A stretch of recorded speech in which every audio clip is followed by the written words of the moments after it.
ओं नमः श्री जतिराजाय विवेकानंद सूरये सच्चित सुख स्वरूपाय स्वामिने तापहारिणे।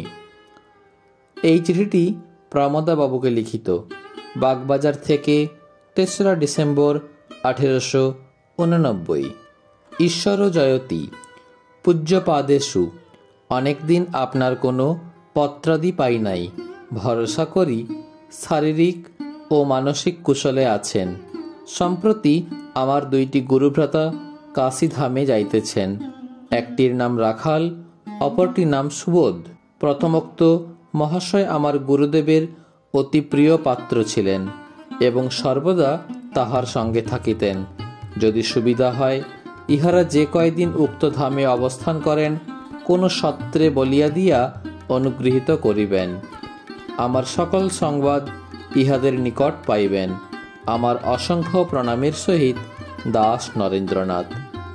পুনশ্চ গঙ্গাধর এক্ষণে কৈলাসাভিমুখে যাইতেছেন।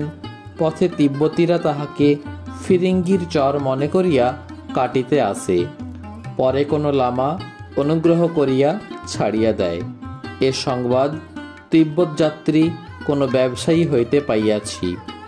লাশা না দেখিলে আমাদের গঙ্গাধরের রক্ত শীতল হইবে না।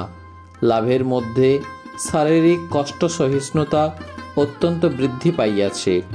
এক রাত্রি তিনি অনাচ্ছাদনে বরফের উপর শয়ন করিয়াছিলেন, তাহাতেও বিশেষ কষ্ট হয় নাই। ইতি নরেন্দ্র।